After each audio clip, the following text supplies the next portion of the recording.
Qu'est-ce que c'est que d'être la princesse reine tégétienne et une youtubeuse? Partie 1, contexte, et reine à l'énigme. Bonjour à nouveau.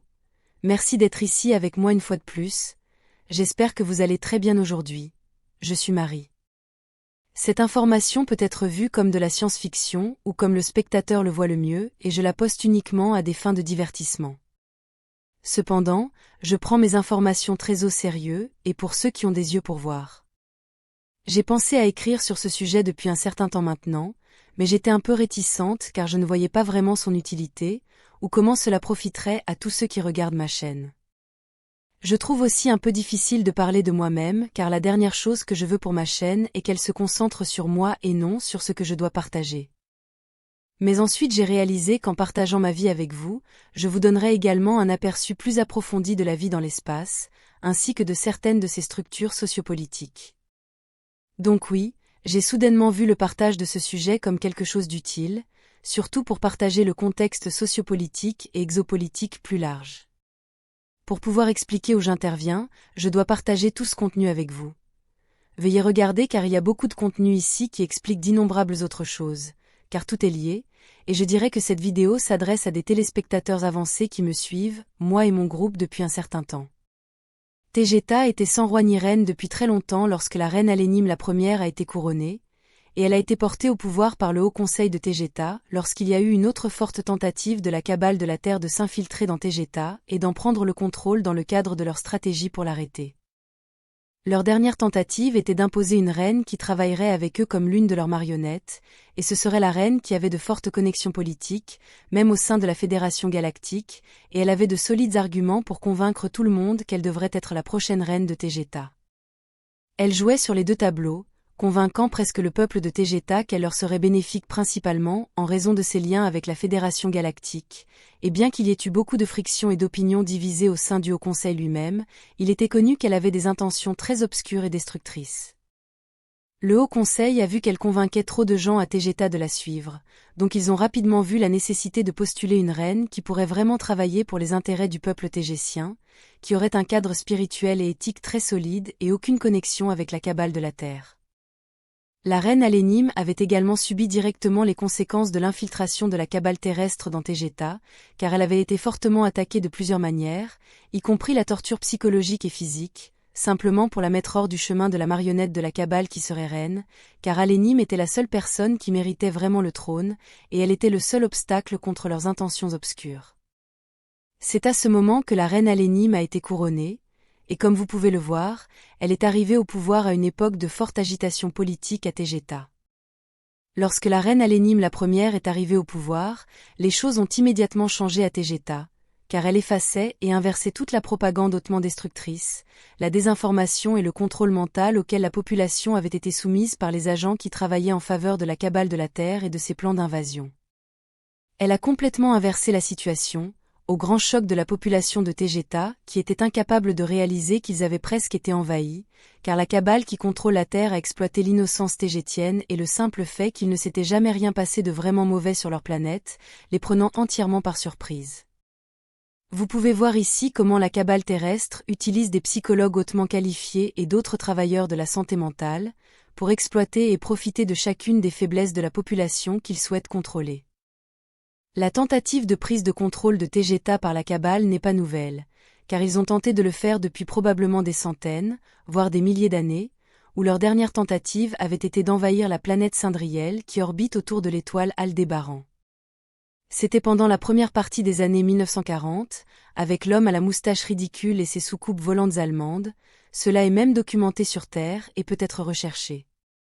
La planète Cindriel est une colonie tégétienne, et elle n'est qu'à 64 années-lumière de la Terre dans les Hyades, qui est un amas d'étoiles pour votre science et une constellation pour nous. La reine Alénime, qui était devenue très populaire auprès de la population tégétienne, a très vite été postulée par le Conseil d'Alcyone en tant qu'ambassadrice et représentante auprès de la Fédération Galactique. Le Conseil d'Alcyone est l'organisme qui veille sur les intérêts de l'ensemble de l'amas d'étoiles M45 des Pléiades, qui est également considéré comme une constellation entière de notre point de vue. Lorsque la reine Alénime faisait face à la persécution du groupe de personnes qui voulaient l'effacer en faveur de leur reine marionnette, elle a choisi de se cacher sur terre sous le nez de la Kabbale. Alors elle y est allée comme step-down pendant de nombreuses années, juste avant d'être extraite sur ordre dû au conseil tégétien, car elle était nécessaire pour occuper le trône afin d'éviter que la reine marionnette de la Kabbale ne le revendique. Elle a été extraite à un bon moment pour elle car elle devenait de plus en plus célèbre sur terre, célèbre par ses propres mérites, bien qu'elle savait que ce n'était pas une si bonne idée car elle était censée se cacher, donc avec sa couverture grillée, la seule option qui lui restait était d'être extraite. Et à ce jour son nom et son identité humaine font toujours partie des personnes considérées comme disparues. Pour la même raison, sa sœur Naïchara a également choisi de se cacher sur terre, mais pas ensemble, également dans le but de se cacher de la persécution à laquelle elle était également soumise. Logiquement car c'est la sœur cadette d'Alénime, qu'elle a contactée dès son retour dans l'espace, et avec qui elle a parlé en utilisant la technologie terrestre, la rendant consciente de la situation, jusqu'au jour où elle a également été extraite. Comme Alénime étant parfaitement consciente et au courant de ce qui se passait sur Terre, ayant vécu là-bas en tant que Wogdaoun et graine d'étoile pendant de nombreuses années, elle a logiquement partagé ses préoccupations concernant la Terre et ce qui s'y passait, en parlant à d'autres races stellaires, en particulier à ceux qui sont membres du Conseil d'Alcyone.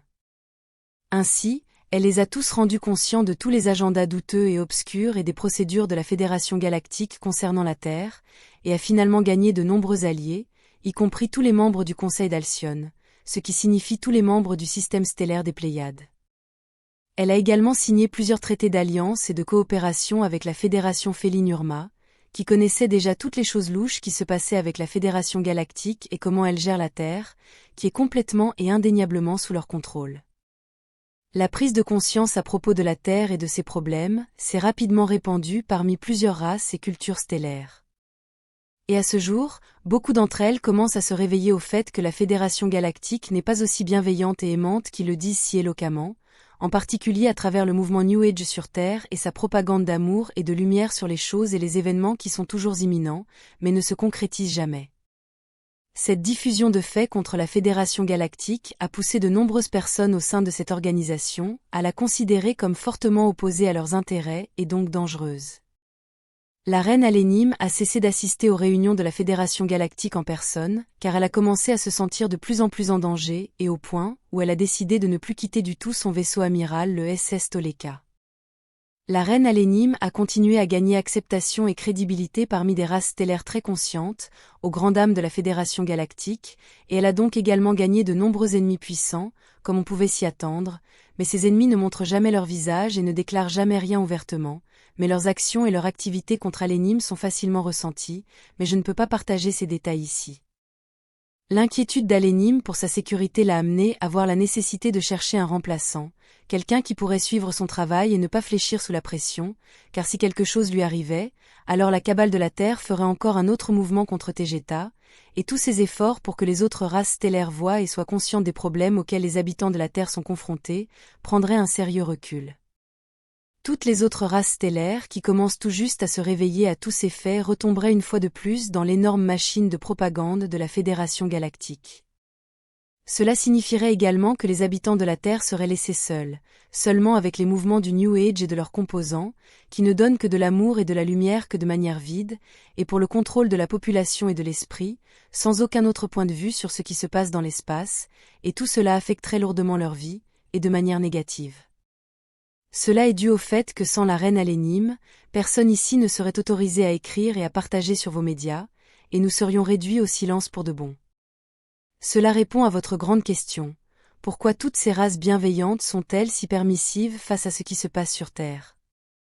Eh bien,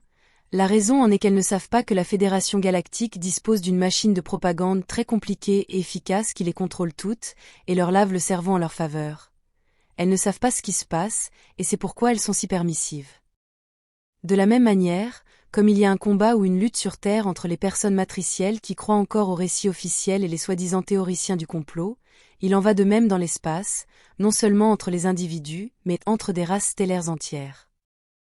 Où la Fédération galactique, dans toute sa puissance et son immensité, et comme elle est également compartimentée comme la Kabbale sur Terre, étant le reflet l'un de l'autre, est le gouvernement supérieur, et celui qui impose le statu quo, ce qui est juste et ce qui est faux, la vérité et la falsification.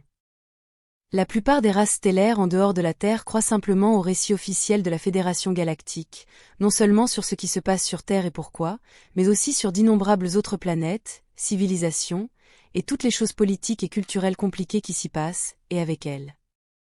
La Terre, malgré toute son importance, n'est qu'une planète de plus, une civilisation de plus qui est contrôlée par la Fédération galactique, qui ne fera connaître aux autres races stellaires que leur version officielle des choses. Il y a d'innombrables civilisations bienveillantes, avancées et pacifiques là-bas, mais qui sont sous le contrôle mental et le sortilège de la machine de propagande de la Fédération galactique. Et d'autres sont pleinement conscients du fait que les choses ne sont pas telles qu'elles sont racontées, et qui ont pris conscience du fait qu'il y a plus de matrices dans l'espace, et qu'ils sont sous le contrôle de forces inconnues qui agissent en utilisant la Fédération galactique comme leurs principaux mécanismes de contrôle de la population stellaire. Il y a des races stellaires entièrement matricielles, et il y a également des races stellaires théoriciennes du complot, et comme sur Terre, il y a une lutte entre elles. La Terre est une planète centrale très importante, un carrefour pour d'innombrables civilisations qui partagent sa culture, toutes vivant en tant qu'humains, avec ou sans souvenir de vie antérieure et de qui elles sont. Les problèmes de Tegeta, ainsi que les problèmes de nombreuses autres civilisations stellaires, peuvent être démêlés en résolvant les maux et les complications de la population de la Terre car nous sommes tous interconnectés, et une grande partie des maux auxquels d'innombrables civilisations sont confrontées ont pris naissance sur Terre. Dans le cas de Tegeta, la cabale terrestre a une ancienne obsession de l'envahir, elle veut probablement en faire un point d'appui dans les Pléiades à partir d'où elle pourrait s'étendre vers d'autres de ces civilisations. Pourquoi la cabale de la Terre a une telle obsession pour Tegeta, sera le sujet d'une vidéo prochainement, et c'est précisément pourquoi le vaisseau amiral tégétien Toleka, ainsi que 2 de ses meilleurs cuirassés, 2 destroyers et un vaisseau de soutien auxiliaire, sont ici en orbite basse autour de la Terre, et non pas au loin, à Tegeta elle-même. Parce que les principaux problèmes de Tegeta sont résolus ici en résolvant les problèmes de la Terre, car c'est l'endroit d'où ils émergent, ici, et non pas chez eux, et c'est également le cas avec d'autres races stellaires et leurs problèmes. Nous sommes tous connectés en tant que personnes et en tant que culture, c'est pourquoi nous sommes si similaires, donc nous ne pouvons jamais être libres, et sans problèmes sociaux, si les habitants de la Terre ne sont pas libres. Nous vous libérons de vos maux, nous nous libérons des nôtres, c'est également le cas pour d'innombrables autres races stellaires et leurs civilisations avancées.